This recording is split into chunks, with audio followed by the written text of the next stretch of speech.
So hello, everyone. I'm Dr. Trish Murray, physician, and now I can say best-selling author and the Health Catalyst speaker. And I am honored today for this podcast presentation to be speaking with Deborah Morrison, and our title of today's podcast is Women Navigating Finances. Welcome, Deborah. Welcome to the podcast. Thanks, Dr. Trish. It's great to be with you.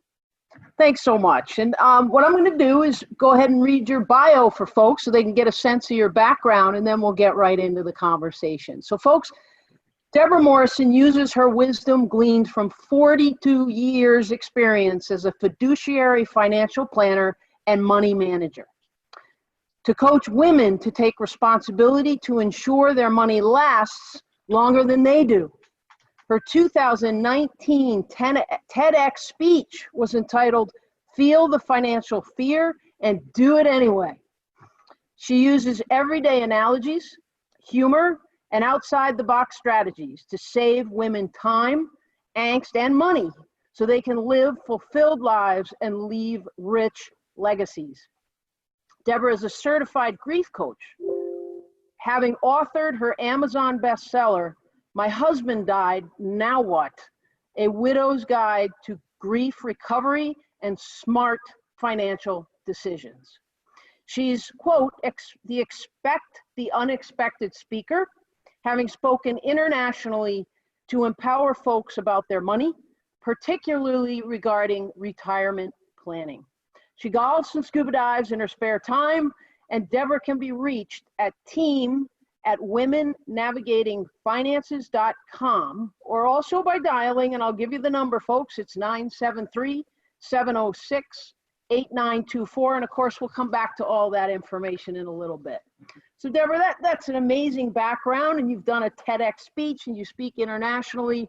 And of course, some people might be wondering, what the heck are you doing, Discover Health podcast, having a financial person come on? Well, we're going to get into that, and you're going to understand, because of course our financial health is part of our health.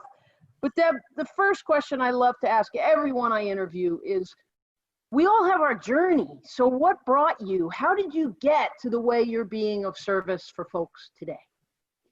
Well, it's a great question, Trish, and it is really about my why, yes? And the why for me is that I've always pushed the envelope, if you will. I've lived a life that some people have called adventuresome and so forth, and I'm always curious about the next challenge. And so you'll see the background here. I climbed Mount Kilimanjaro last July, and I summited, which not everyone does.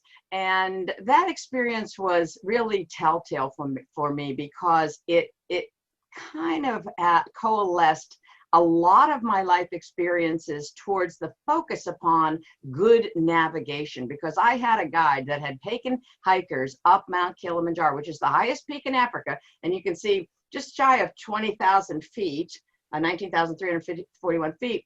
And our guide had taken groups up 786 times. Do you know how much confidence that gave me? I had never hiked a mountain that altitude before, and I trained for 6 months before then. And yet I still knew there were perils. I still knew there were risks. I might not get to the top. My oxygenation may be sacrificed and compromised. So there were a ton of risks, and that's why I chose to put my faith in our personal guide, Werner Berger, and then our African guides, and they enabled, or I don't like to use that word, they helped us get to the top. And it was that confidence that I had in them that bred my confidence. And I'm here to help women in particular get into their confidence and bolster it so that we can use the tool called money to buttress and preserve and protect our health.